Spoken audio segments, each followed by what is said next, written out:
into a conversation around reproductive agency. I am so delighted to welcome journalist, author, mother, style icon, and activist Elaine Welteroth.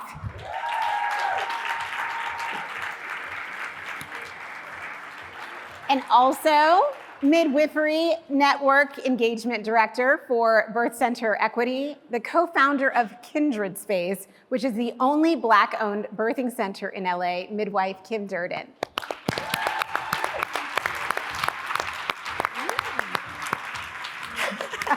I know, we're all like, yes, thank you.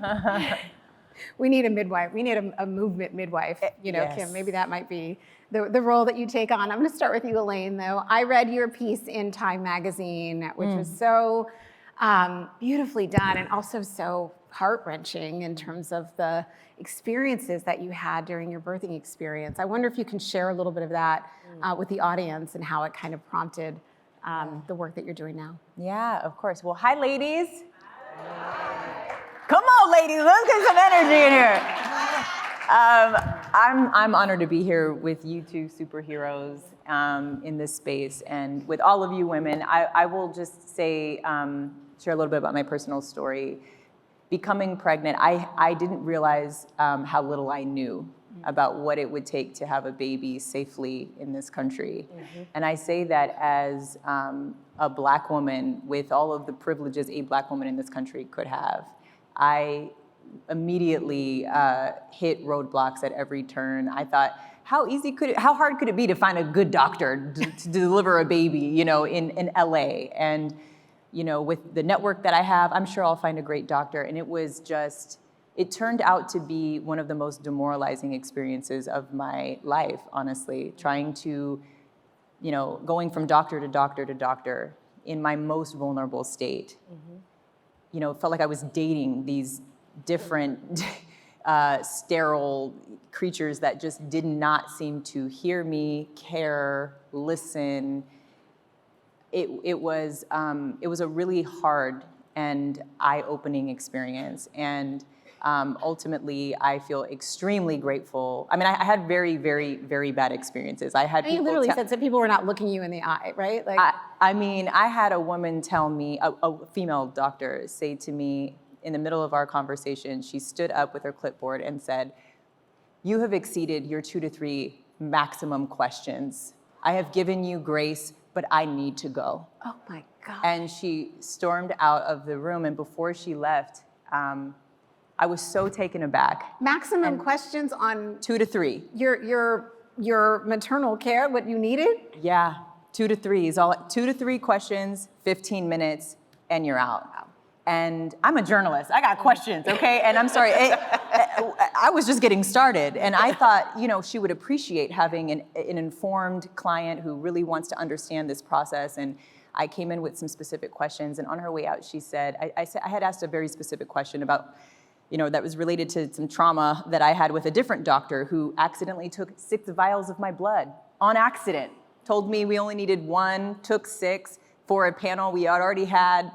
Started yelling in the hallway with the nurse. "I told you to get that panel." "What? I thought you said it was that." I was just like, the amount of, I just couldn't believe. I was like, this is what the healthcare system looks like in LA. Right. For me.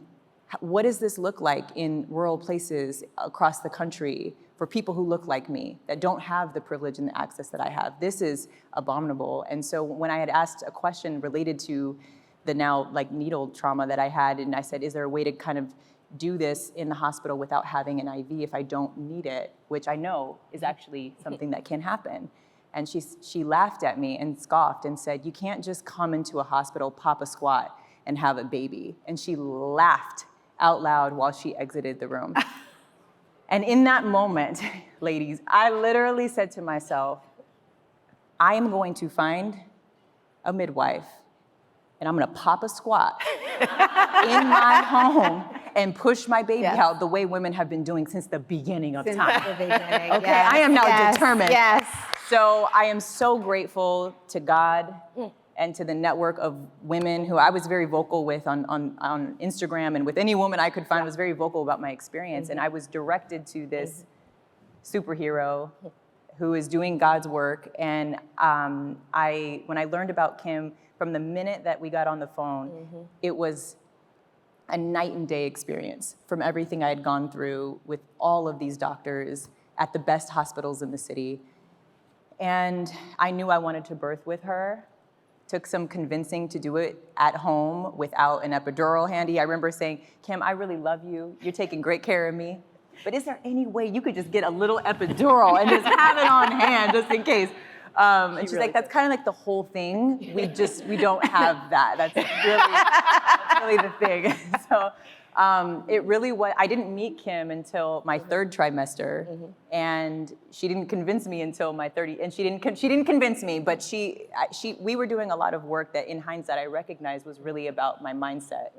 And through the work that we did together, I went from a very disempowered place to an extremely empowered place where I understood what my body was built to do, and I trusted myself enough to choose to do this very, this miracle, to perform this miracle at home under your care at the 37th week mark. Amazing. And that just speaks to the amount of fear that I had to conquer, and which is really a reflection of the conditioning and the messaging that we get as women about how you have a baby in this country and what the norm is. And what I've come to realize is so much of that is mythical. And so much of that is about putting the power back into these systems that are not set up to serve us. And so I had a lot of unlearning to do. And in the end, I had the most empowered, dignified, sacred birth experience that Kimberly attended. And I had a 9-pound baby at home, unmedicated. I squatted and I pushed that baby out, just like that woman said I could not do. But more importantly, I came out on the other side fully in my power and awake to the work that needs to be done and my role in the work that needs to be done to connect this issue around the maternal mortality crisis to the culture, and to connect the culture to solutions. I think for too long, the conversation around the Black maternal mortality crisis and the maternal mortality crisis, which affects all of us, has been talked about through the lens of statistics that are very grim, and we only hear about the deaths, right? So I think it becomes so depressing, frankly, in a world that's already depressing, full of tons of problems, that you just want to kind of, you want to look away, right? Like you don't lean in to engage with it. You just kind of hope for the best. You hope that you survive your birth, and that's it. We rely on lawmakers and philanthropists and somebody else to fix this problem. But this is our problem to fix. These are our mothers to save and to protect, and especially in this moment where we know more women and birthing people are going to be forced into motherhood before they're ready, and forced into a broken medical system. We know that we can anticipate a surge in maternal deaths in a country where we're already #1 in the developed world for our maternal deaths. Like, there is an urgent call to action in this moment.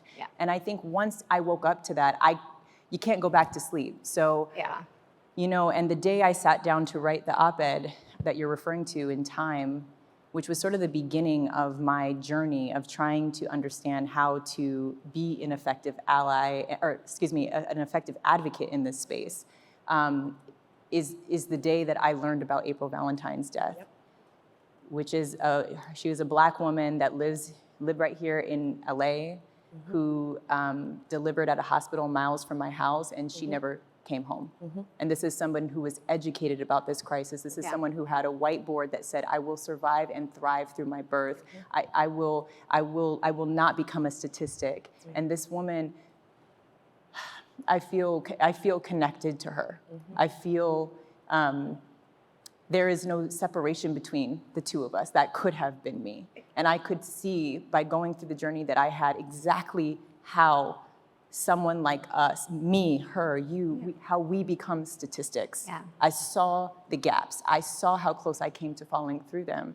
And so it really, I carry her her memory and the thought of the life that she's not able to live. I carry that with me, and I think that it's created an urgency for me to help engage the women in my world around this, the mothers in my world who are sort of, who were maybe lucky enough to survive their births, but walked away with a lot of birth trauma that they don't even know is birth trauma. And so I it's think like, that's right. I think that the trauma is, I think you were absolutely right to separate it out from the statistics and kind of come back to the real experience, the stories that give it texture, that give it the culture, you know, the cultural shift that we need to do. And what I feel like I'm hearing in the relationship with you and Kim, I'd love to hear more about the Kindred Space here, is that the fear and the trauma moving towards joy and healing and repair. Yes. Can you speak a little bit about like how Kindred Place came to be and how you think about that work? Sure, I would love to. And I know we don't have a lot of time, so I'm starting off with saying, of course, follow Kindred Space LA on Instagram and follow Kimberly Durden, that's me. Obviously follow Elaine, her Instagram is a lot more interesting. But follow us so you can see what we're doing in real time. And then also I wanna encourage you to watch an amazing documentary that was done that came out on CNN on, I believe, December 18th with Abby Phillips, who is a correspondent, Black woman, who also had a home birth in the DC metro area. And she was really encouraged to talk about this phenomena of, in particular, Black women choosing to birth outside of the hospital, which is actually a part of our culture. It's a part of our, as a part of our history, to birth outside of the hospital. We've actually only been allowed into hospitals recently. Some of you may know Maxine Waters. You know, I was at a session with her in October, and she came up to me and she said, I was born of a midwife. I was born of a midwife. She said, and I said, what state, you know? And she said, well, Kansas City, Missouri. And she said, you know, we couldn't go to a hospital back then. Of course, I was born of a midwife. And we've forgotten that that is our history. But all that to say, when you watch the CNN documentary, it's called The Whole Story by Anderson Cooper, and you can now catch it on HBO Max. I think it's a really great way. It's about Elaine tells her story, so you can hear about her birth story. You can hear about complications that happened and how we handled them. And you can get a really great overview. I think Abby did an incredible job telling the story of the maternal mortality crisis in a way that also talks about April Valentine. You'll hear deeply about her story and her partner and what he's going through. But she also does leave that space for hope, right? Because we know that there are solutions. And the truth of the matter is that, you know, Kindred Space LA, we created Kindred Space LA, Allegra Hill and myself created it because we wanted to be a place to provide solutions. We were very disturbed that we would hear constantly about maternal mortality rate, Black women, and just even the way they talk about, it's talked about as if Black women are walking around just being risk factors simply because they're Black. And that is not true. I want to get that message out to everyone in that room. Being Black doesn't inherently make you a risk factor and make you at risk. It is the system that is putting it at risk, and everybody knows that the system is broken. So let's if you even hear people shifting the narrative and trying to blame Black women for these outcomes, you know you're not listening to the truth. So, you know, Kindred Space, Allegra and I would go to conference after conference. We're, you know, both licensed midwives, we're both moms, we have families, and I'm a mom of 6. Allegra is a mom of 2. I have grandkids now, the whole bit. But every time we went to these conferences, they were constantly talking about maternal mortality rates. And what struck us the most is that no one had solutions. There was never a solution presented. And we decided in 2017 that we had enough experience between the both of us, enough drive, enough heart and desire to create a space, safe space for birthing families, and that we were gonna go out there and create a space. And so Kindred Space LA is that space. We're going into our 5th year. And we just celebrated our 100th baby, I think, born at the center a few months ago. We have, you know, it's a place where people can get excellent midwifery care, which is a traditional care, and which is care that gives people time to, that's the biggest thing is time, right? And time is money. So in the system, you have 5 minutes. And with us, you have an hour.